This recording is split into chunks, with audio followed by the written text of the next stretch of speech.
Hello and welcome. This is episode 10 of a talk series that I'm doing. Last episode we talked about expansiveness. In this episode we're gonna talk about a few things, utopias mainly, but we are going to start it off with something a little more light, a little bit more fun, examining a few words and how they're used in society. But before we get into that, I'd like to clarify. When I talk about these words, this is more because it's just interesting the way they are used and interpreted in society. When I talk about vanity, I'm not saying that is a good quality. It is not, right? But it is. There are many aspects of appreciating oneself and loving oneself, which those are good things, right? So let's get right into it. I was watching an old Twilight Zone episode the other night because I saw some video about Rod Serling, and it was interesting. I saw one part of it where he was responding to some criticism or something, and he was saying, what was he saying? He was like defending himself. He was saying, I'm not obsessed with myself. But it was funny that obviously if he was responding to something, then basically somebody was saying that about him. It's an interesting way to look at it. Well, because that's an issue that we've talked about before, right? Throughout life, and I'm sure this is probably true for many people, you take your fair amount of shit over the years, right? From this person or that, this group or that. But yeah, so I don't usually get this, but sometimes there's that. It was for a hot moment, I guess you'd say. That's like a popular insult. Is the narcissist? We say the narcissist, and I don't know if we talked about him. I don't know if we talked about Narcissus. I don't really know much about him other than the general. He loved his own reflection. What were we going to say about that? Oh yeah, it relates to Rod Serling's comment, I'm not obsessed with myself. But I think it's kind of funny. It's funny in a way that there's a general negative connotation there, right? Because you could phrase it slightly differently, and it becomes like a thing of unambiguous positivity, basically. Because you can say, I love myself, right? And then that's like an affirmational thing, like. But it's actually quite powerful to love yourself. And so Narcissus loved his reflection in the mirror, and so that's pretty much like that's the close to the same thing as saying he just loved himself, right? But so why does he get a bad rap?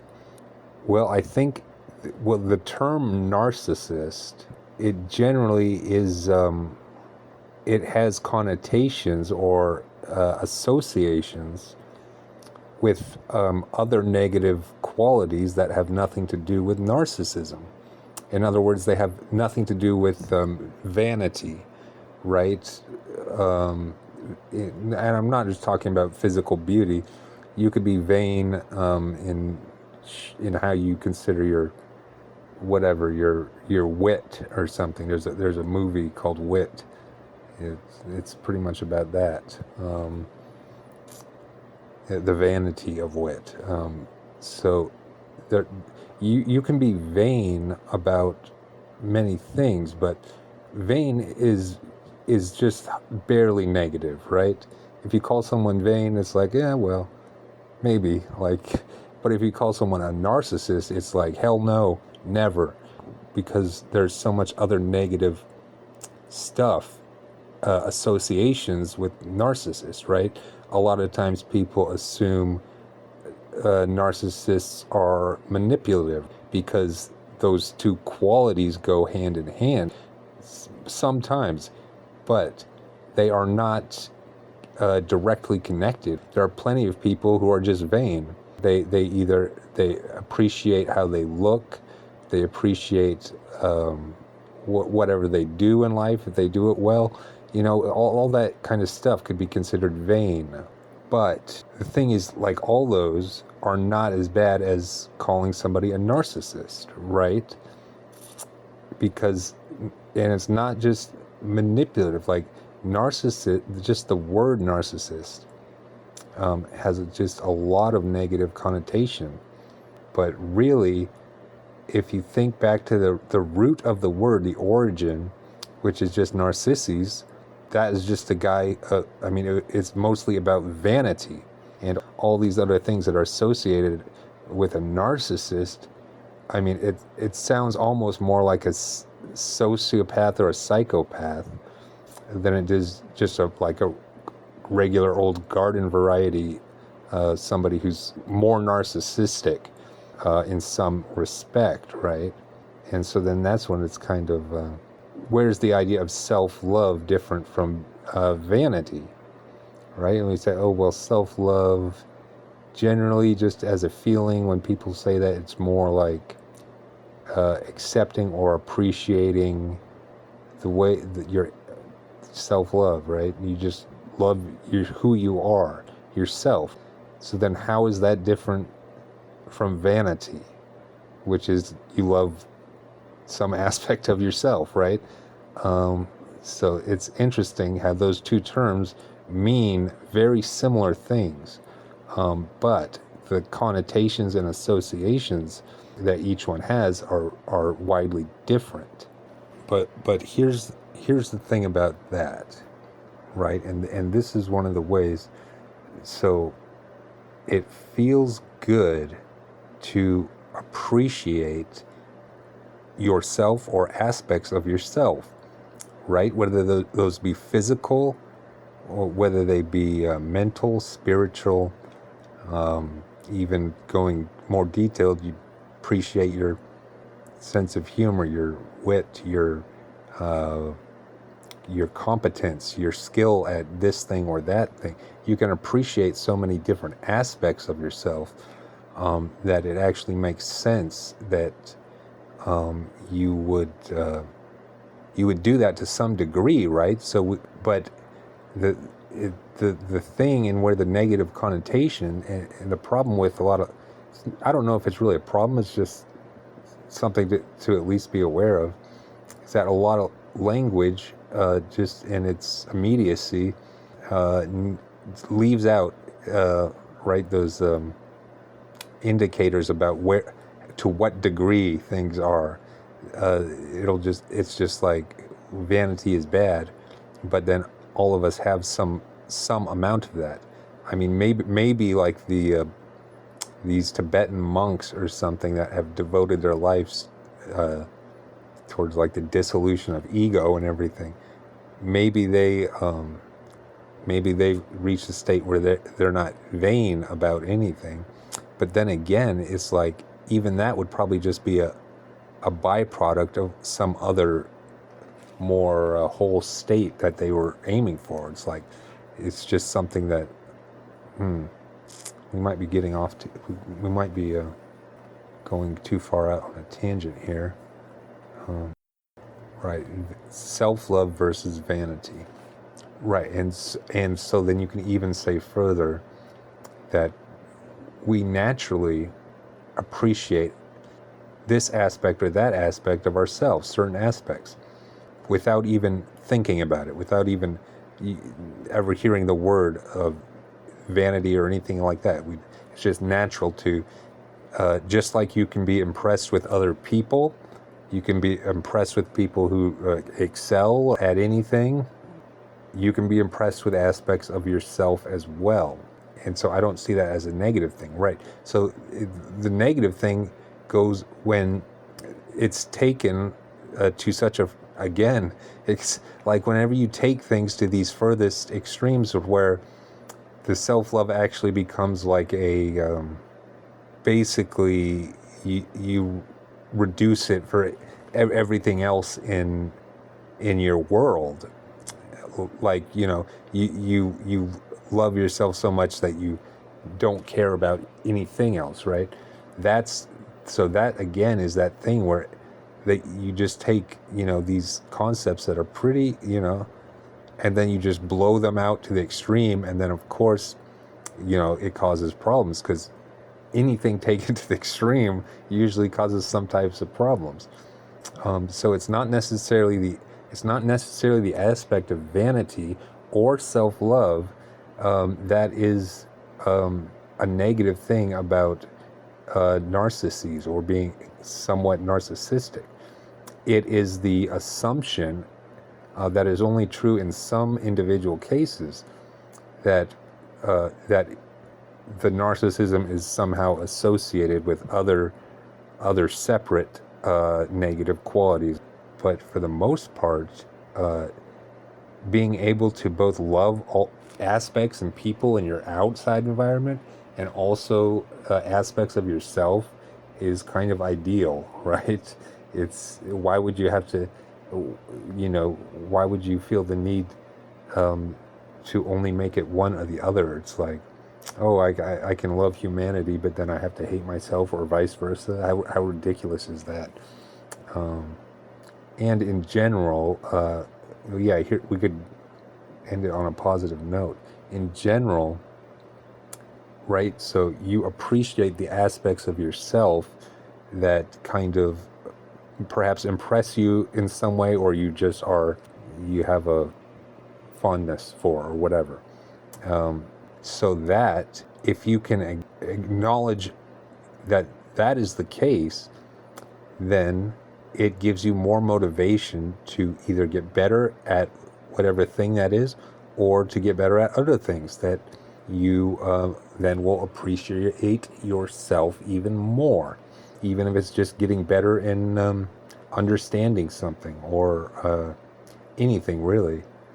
So that's the positive thing about it, right? It just becomes like, if you really want to get down, and yeah, I know a lot of people would listen to this and say, well, you're just way overthinking everything, and you shouldn't think about words that much. And it's like, well, why not? They're there and we use them. Why not think about them? Right. So anytime you want to insult somebody and do it accurately, and you say a narcissist, well, then you could be saying they're vain. You could be saying they're this or that. You could mean a whole lot of other things, and I think that's not fair to narcissists. He gets a bad rap, right? I'll have to read up on him again, but all he basically did is he really liked looking at his own reflection. So it's a victimless crime. So why does he get such a bad rap for that? I saw the word jaded somewhere. It stuck out to me. Let's look at that word a little bit. Jaded. Let's look at it in a few ways. Let's see. What are some interesting ways to look at it? Do I consider myself jaded? That's one way. And another interesting thing to look at would be when other people seem jaded. How does that, what is your experience like interacting with them? Or in other words, is that a good, bad, or neutral quality, right? Being jaded. Third way jaded is to perhaps do a quick examination on what causes that and what causes people to be or feel jaded in society. But let's start at the first one. Do I consider myself jaded? I think the answer to that would be in some ways yes, in some ways no. I do feel less affected by things in society, right, than I used to. But I don't think to the extent that I would call myself jaded, right? I just, it's like a person who grows up watching films, right, and then they make a film, then they see how the sausage is made in a sense, right? They see everything that goes into it, all that stuff, right? A little bit of the magic is just from knowing all the aspects of the production process and everything, right? And so you wouldn't really call that filmmaker jaded. It's just the natural. It's just the natural emotional response to kind of having the more of the details of everything. But jaded. But yeah, in certain ways, I would say that I am jaded by certain things in life, just in the sense that, basically, I don't know, just that it's, I've seen a lot of life. So there's that, sense of things are, they affect you less when you have been exposed to a lot of it. But I don't think I am in the most absolute way that word is meant. Jaded is, there is that in that word. There is the kind of the old dog who's kind of been around the block, but there's also more in that word, which is like basically the person who's just doesn't care or is not affected by anything. And in that sense, I would say no, that's not true. Because in fact, I am still affected by things I know that I shouldn't be as affected, or they may be whatever performative in nature or whatever. They still affect me, right? In some way, and I still enjoy a lot of things, and a lot, I still enjoy spectacle. I still enjoy a lot of forms of spectacle. So I wouldn't really call myself jaded. I think if somebody were to basically take a look at me in the last few years, they might assume that I'm jaded, just because I'm not very. I'm pretty contained in the external projection of myself, right? But no, I wouldn't call myself jaded, because I have made it a specific effort to try to hang on to at least some amount of that wonder with life and appreciation for things, regardless of how they come about, right? So no, I would say, yeah, I might be somewhat jaded, but not to the extent that some people are, or that the full extent of the word. All right. So how about the second question? How do I feel about interacting with other people who have that quality of being jaded? It's not the best thing, but it's not the worst thing either. It's really, it's like that thing I say about Vanity. It's really the other kind of aspects of personality that are often associated and connected to being jaded that are worse than that actual quality by itself, right? Because just being jaded, that can actually, if somebody is kind of jaded as a person, but they are still, they're still, great to be around, or they're funny or interesting or whatever else, or just, generally a good energy, well then yeah, that doesn't matter to me that much. Like, so what if they're jaded? It's like that is totally understandable. It's more it's more the sense, it's more the what I don't like is when it seems they're like, well, if they're like nihilistically jaded, like, they just think everything is bullshit and therefore nothing matters, and why care about anything at all, that kind of thing. That's not great. I'm not really, I don't really like that, because it seems kind of smug in a way, like smugly jaded. I don't like. There's something about it that I don't like, because I feel like if you have gotten to the point to where you have grown tired of the artifice of life, or too much of it, I guess, that you have contempt for it, but also you have not realized that, even with the artifice, things can be, they are still really interesting, and pretty much there's still plenty of great stuff in life, and plenty of interesting ways to even to look at things that are artificial in some way. That So it seems kind of lazy to just get to the point to where you realize that there is artifice in life, but and then just say, oh well, fuck it all. Like I'm so great because I figured that out. Like that's that's not great either. Kind of like the smugly jaded quality. I don't like that. Uh, I don't like that very much. But what else? Oh yeah, what was the third one?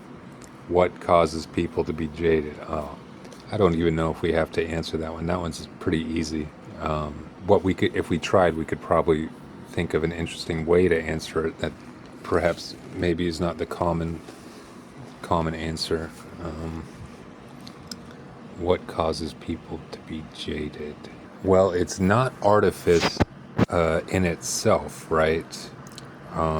Because when things that are artificial, but are presented or known to be artificial, but are still quality in some way, people love that, right? People will go see a film, right? Even though they know it's all actors and it was a script that was written and everything like that. They still love it, even though it's technically artificial. It's something being acted out on camera. What causes people to be jaded like that? When people first have an idea of something, and then it gets exposed or ruined or something, right? You think about the mean mean old man who goes around telling kids there's no Santa Claus or something. That would make the kids more jaded, not because they've learned that something is artificial, even though there may be a Santa Claus. Who's to say? I mean, for all I know, yeah, he probably does exist. But just for the sake of this example, yeah, there are, it's the idea of first having an idea of something that seems really beautiful or great, or like, and then getting it exposed as artificial or something somehow. A lot of times people get jaded by the way they are treated by others or interact with others, right? You think about people from like kids who come from like physically abusive households or something. Like they just go into life at a very young age being jaded in a sense, but they're jaded about other people, right? So there is that aspect. It's not just about not just about society and spectacle and stuff. There is the aspect of being jaded on people, I guess. And I don't know how much we need to talk about that. It's pretty obvious just when people are more shitty to each other on it consistently, especially to a young kid or something, then then they get jaded, right? It's just the idea of you expect you, especially at a young age, before you learn to use your mind a little bit. People naturally just expect to, more of what they have already seen or experienced, right? And so that's how you get the people who become jaded on people. This one was about what are the factors that make other people jaded. Yeah, so it's artifice, one. Well, not just artifice, it's having a belief in something and then having it exposed as artifice. That's one. And two is how people are treated or treat each other that make them jaded. Is there a way to make people less jaded? Well, there definitely would be ways. I mean, if anything was possible and you could design whole societies and everything, you could definitely design one where people don't get jaded, or they don't get jaded as much degrees. But I'm not sure if that's the right way to look at it. I mean, basically the answer would just be for people just to interact with a little more sincerity. Those are pretty sufficient answers just for the brief discussion of it. Yeah, here's one.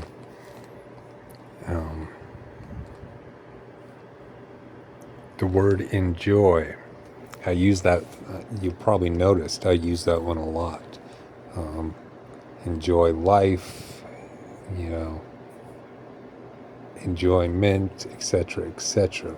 Let's talk about for a second what I mean usually, just how I feel I mean that word, and I know I'm making a point to say it because I don't think it's the way that everybody interprets it. Like a lot of the words that I use, enjoyment to me, when I use that word, it is pretty much in the broadest sense possible, right? So, sometimes I'll get these little, call them prompts, or just little things you see that catch your attention. And sometimes it's like, oh, so it's just about have fun or whatever, like that's like it's a little bit needling, and it's like, no, that's not what I mean by enjoyment, right? Because there are a lot of things in life that can be considered enjoyable, and they vary widely, right? If you think about the sense of accomplishment, right? For me, I guess mostly recently, in the recent years, I usually get that when I finish a good scene, or definitely an entire story or a film. There's like a definite sense of accomplishment. That is part of that huge wide umbrella of enjoyment, right? You enjoy feeling that way. And it could be physical too, like you enjoy that, like after working out or something, doing cardio. The body just feels a little bit, I don't know how to describe it, but it just feels better a little bit. So that's a type of enjoyment, right? So I use it in the most, and of course there's plenty of other physical things you can think about, plenty of other, a nice meal, a nice dinner, whatever you like. That's the enjoyment of taste. right? You can go to a gallery, a museum, look at paintings. That's enjoyment in the visual way. So, like, enjoyment covers so many different things in life, but basically, they're all connected by a feeling that basically you like doing it. So, or you like the feeling it produces, or whatever else, right? And so, I don't know why I felt the need to make that clear. Oh yeah, I guess it's because like I said, sometimes I'll see those signs like, oh, so all you want to do is have fun or something. It's like, no, that's not what I mean. When I say enjoyment, it's like enjoyment is basically everything in life that could even like feels good in a sense, or it's a feeling that you prefer to have more often than not. These kinds of things, just like general definitions of what value is in a person's own experience. Yes, so that's basically what I meant by that word. Right, but of course, for every individual, including myself, we kind of cultivate or find the things in life that we enjoy, and if we effort to, you can try to acknowledge that. Whether it's, yeah, I think we already did a whole episode on it, or segment in an episode 5, of basically just finding the activities, the community, the people, just the stuff in life, or the meaningful pursuits or work, whatever. It's usually good to pair that with and things that have meaning, because there are plenty of things that I guess there are a number of things in life that you wouldn't really particularly call enjoyable, but they somehow have meaning for some reason, and that just means they resonate with some part of. Here's one for you.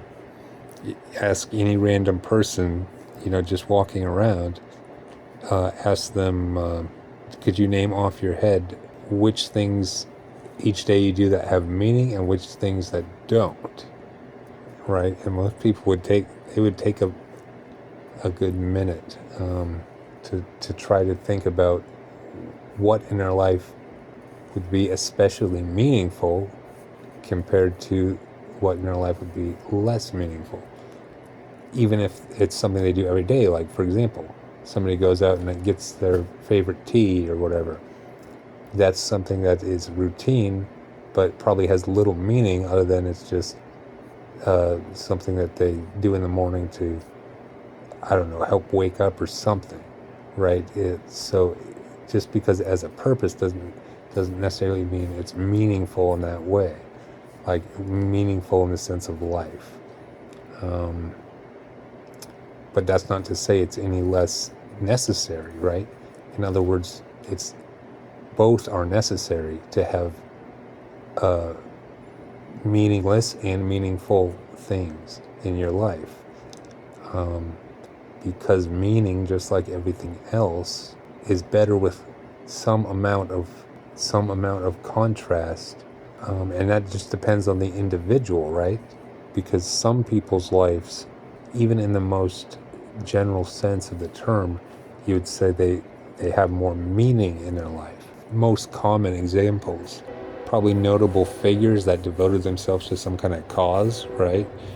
Because that's their meaning, and they basically, the people who devote themselves to it, you think about, I'm sure all kinds of positions, all kinds of walks of life, people find things to devote themselves to. I mean, the big one is religion, but people can devote themselves to, service of their country, this or that, they perfecting some kind of art form,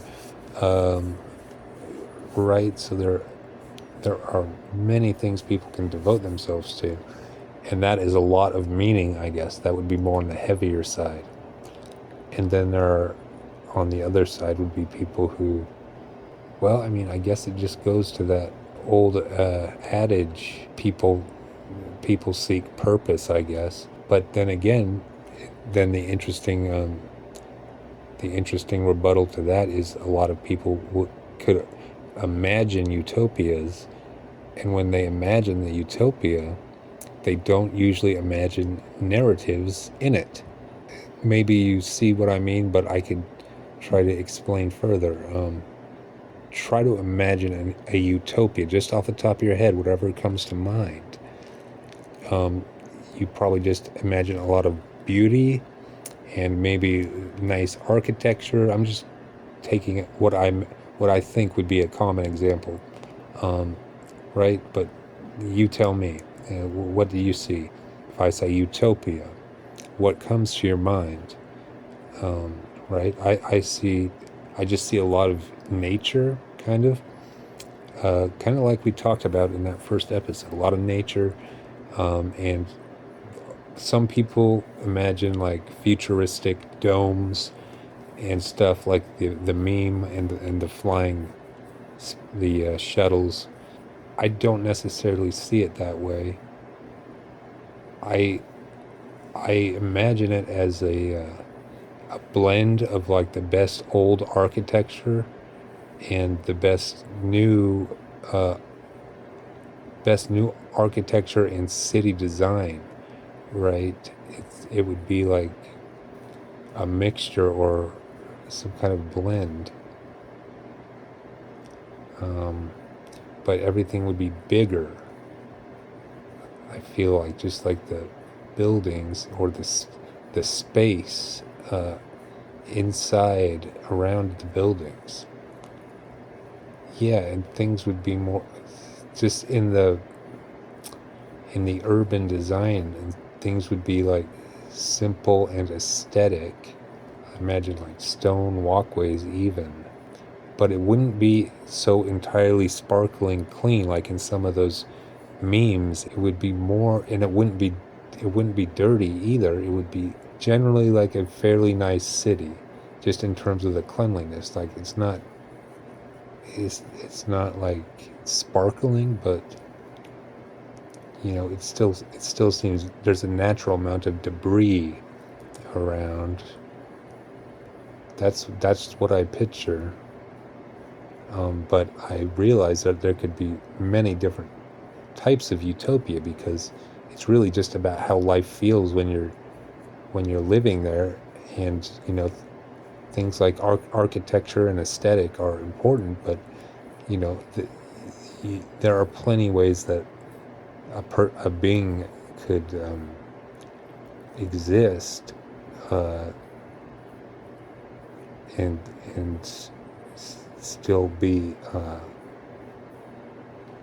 still feel like life is pretty great or something, right?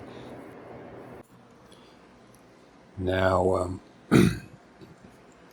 let's talk a little bit further about aspects of a possible ideal reality or utopia.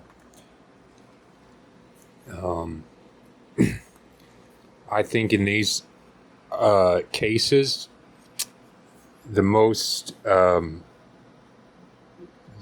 the most logical way to think about it, you can think about it in many ways, but the way that makes the most impact is, if you're talking about utopias, you're usually referring to it through the perspective of yourself or the individual, right? So I would think about it through my life and my perspective and how it would be in that. So here's basically the idea of the finer aspects of what my individual life would be like in a utopia. So basically, I'd have an abundance of resources to kind of fully engage and create and interact with the world, to move around, to do things, to experience things. There'd be all different kinds of opportunities and events and people. Um, People would be generally authentic. There are certain positions and roles in life that people play to kind of just out of just out of normalcy or how society is. But people generally have their own aspects and qualities.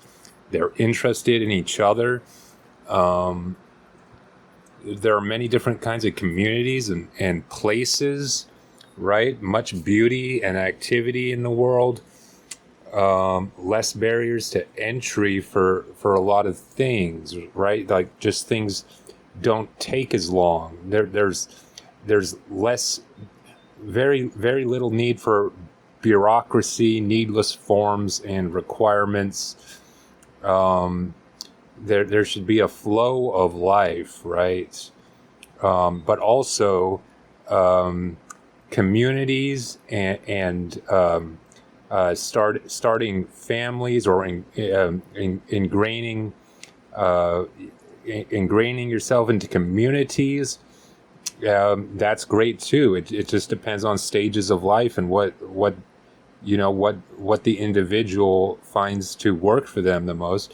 Both different ways have value. I mean, it all contributes to something larger. That's just the general picture. I don't want to do a whole dissertation.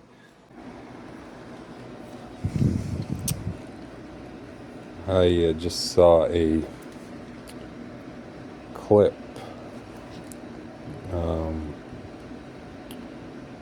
with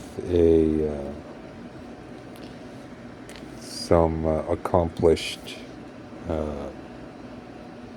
psychologist talking about some things.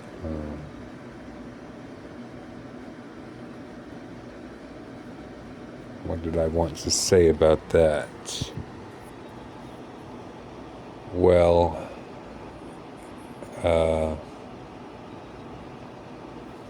he had a lot of good things to say, but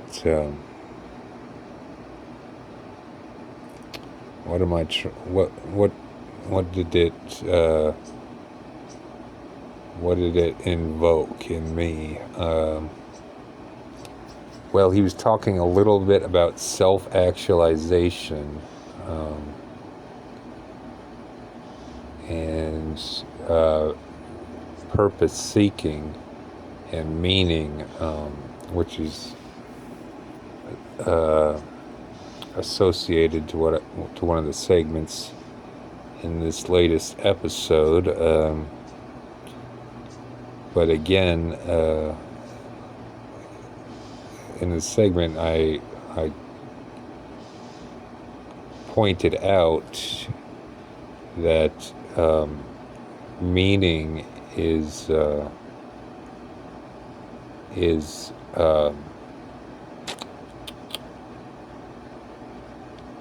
is important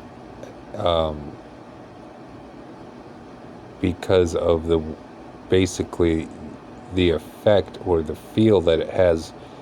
That people will have the impulse naturally to find meaning throughout their lives, right?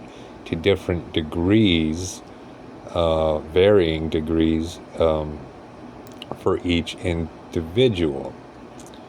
And what he was talking about in this clip, he was talking about self-actualization a little bit, and saying that self-actualization is something that kind of comes about naturally when a person seeks out the things that seeks out and engages with and progresses towards things that spark some kind of they resonate with your inner self or something, right?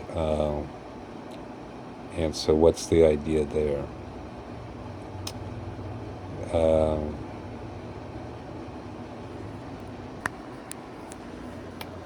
Well, the idea is that just on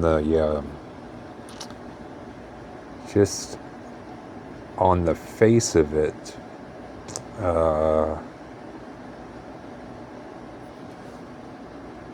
people can look at that kind of uh, stuff as a lot of times they look at it from the inside out, right? Either the process towards self-actualization, or the process of self-dissolution or ego dissolution, right? That both of those, if you set out towards either one of them, that they could both work in a sense, depending on the individual. It's more about what feels right, and that's why going to the extremes of each is usually the wrong way to do it. And in fact, I think that doctor was saying sort of the same thing. That that kind of stuff is better as it comes out, it forms and comes out in the individual naturally through the process of living life authentically, in a sense. And so, because it is not, absolutely clear or absolutely concretely one or the other, that is some kind of perfect approach to life and the self, that another thing that you can do is not think about it from the internal to the external, but think about it in a way of what would society look like if more people preferred self-actualization over self-dissolution, or vice versa. What would be the difference in a society where more people than not preferred one way or the other? And that might lead to some interesting insights.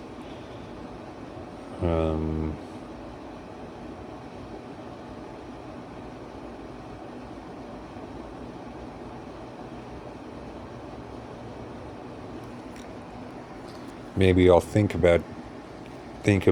on that one for a little bit.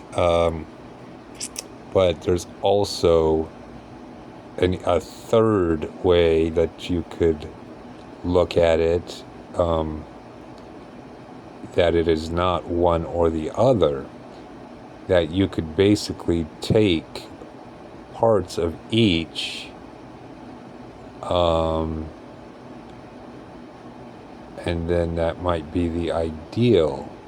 In other words, what are the positive things that come about from pursuing a kind of a more dissolved ego, and what are the negative things? What are the positive things about pursuing a more concrete and robust sense of self? And what are the negative things?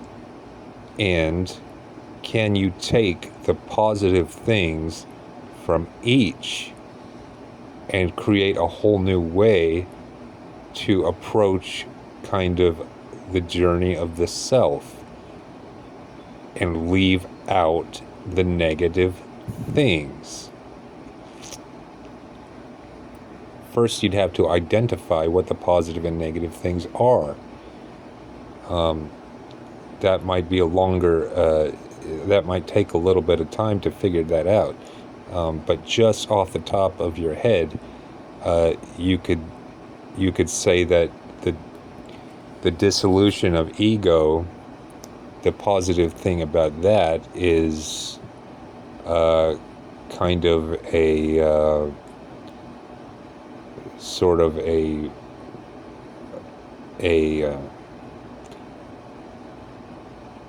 internal peace with everything,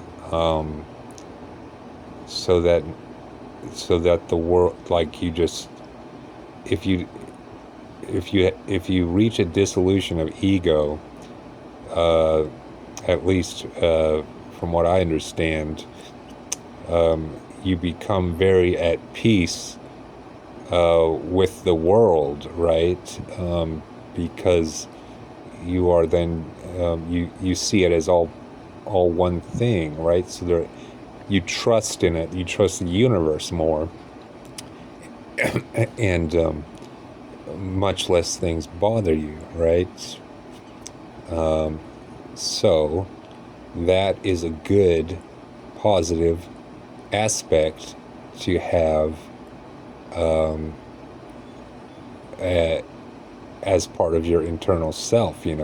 It's great, it feels great to not worry about things and not feel anxious or threatened by things, because a lot of times it's just you shadowboxing in your own mind.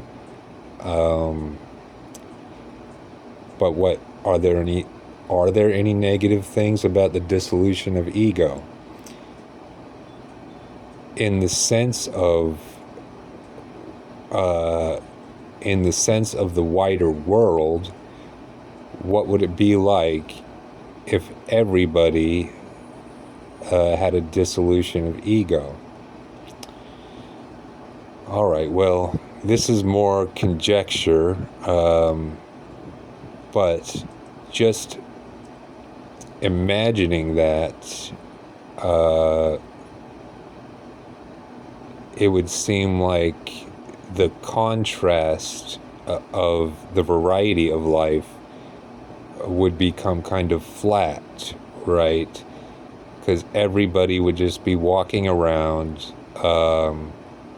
like the monk, like, let's use those, like the Tibetan monks, right, in a monastery, smelling flowers.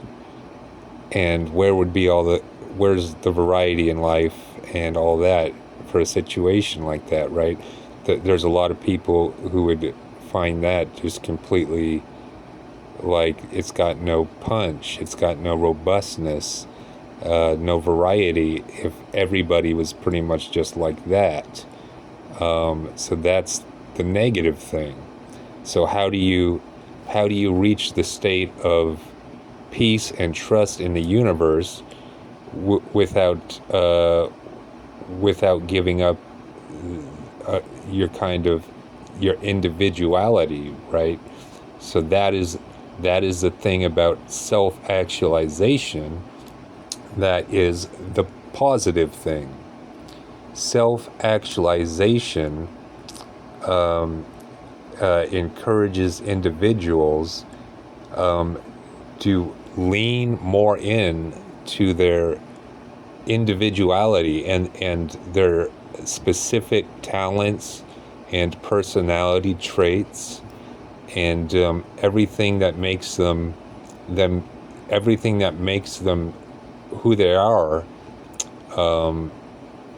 and adds variety into the world. It's like, people talk about this idea of like a cult of personality, and it's like, well, if you think things are people with differences or variety, if you think that's a cult of personality, well, then I guess you'd like to just go live in a big monastery where everyone just walks around in white uniforms and makes smells flowers and says that life is great, and life would be flat and boring, but it would be nice and peaceful, right? So that's the thing. Self-actualization leads to this beautiful variety of individuals that are all they have their own talents, they have their own personality, sense of humor, they have their own drives for what they want in life, right? And that adds a lot of beauty and contrast to life. The problem with self-actualization, the negative thing, comes down to the negative things about having a more solidified or larger ego, right? If somebody with a kind of a rotten or a twisted energy becomes more and more self-actualized, then they will become somebody who is much worse to be around than just a Tibetan monk who likes to smell flowers, right? So you think like of the megalomaniacs, right? The dictators, the this or that, or the again, Charles Manson types, or that kind of thing, right? So it seems like if you could think of a ideal way to take those two things and try to make a third thing out of it, it would be self-actualization, to pursue the trust in the universe and that internal peace as kind of the resting state of your internal, and from that building and creating and leaning into all the individual aspects of yourself that you really appreciate and desire and want to become more of. So the thing is, the self-actualization is bad for people who don't know how to do it right, essentially, and this self-dissolution is bad for people who have a lot of great individual talents and skills, but may, if they pursue that path, may just let them all go to waste, just because the universe is great, everything is perfect, and so why do anything other than walk around and smell flowers? So there you go. That's the answer to that. It is taking the best of both. The best things about self-actualization and the best things about self-dissolution. And is there a method or a process for that? Well, not one that I can think of that is very straightforward or clear. It's just something that through life you kind of have to, if you want to try to do that, you would just have to kind of take those individual things, that one, pursuing an internal state of peace and not worrying about things and trusting the universe, but two, using that as the foundation to build all your individual aspects of yourself that you really appreciate and want to become more of. There you go. It's not one or the other. Hello, nice to meet you. I'm the spectrum. It's always that. And why would it be like that? Oh, well, if everything was artificially split. Since we're on the topic of talking about these kinds of things, philosophy and eternity, we could say a little bit about the concept of eternal recurrence, which is a thought experiment from Nietzsche. One of his techniques to try to figure out his ideal life was, he thought about it as iterations of the same external circumstance, that if they were played over and over, what would be the ideal action in the present moment, which is, I mean, these concepts are they're very similar to a lot of ideas in religion and stuff, even that don't even consider or acknowledge any possibility of that. And so, in general, how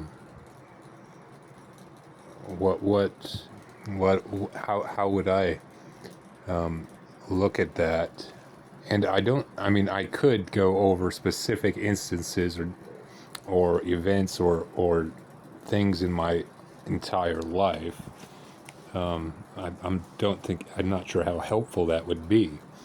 But in a wider sense, I really value how much I kind of put effort into my own internal, or which could be a lot of different things. The internal, the soul, the mind, the spirit, the emotions. It's all internal.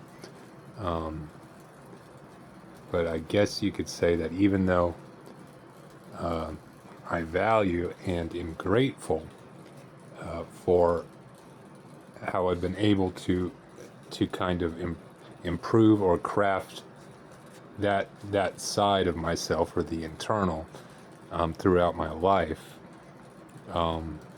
But I guess to try to put it eloquently, you could say that perhaps I focused too much on the internal music and the creating the music within inside myself, and perhaps didn't experience enough of the music and the orchestra of the external. And I'm not sure why that is.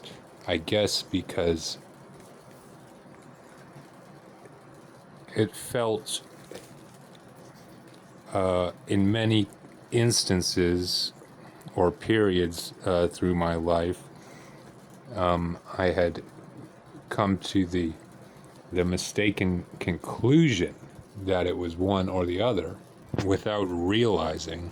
In many ways, it's the same orchestra, just different sections of the same orchestra, like a symphony that's too heavy on the brass instruments and not enough woodwind or something. It's which is not the worst thing in the world. I mean, long-term value, it does make sense a bit, because because your internal is there always, and the external, the circumstances are fleeting and change day to day, right? So I suppose that's one of the reasons that I gravitated more to the internal. It seemed more durable, and in terms of, if you think about logically, like if it was a logic problem about quality of life and value, obviously improving something that you experience all the time, right, to smaller or larger degrees, depending on the moment and the type of person you are, right, extrovert, introvert kind of thing, that the focusing on the internal always made more sense to me, right? Because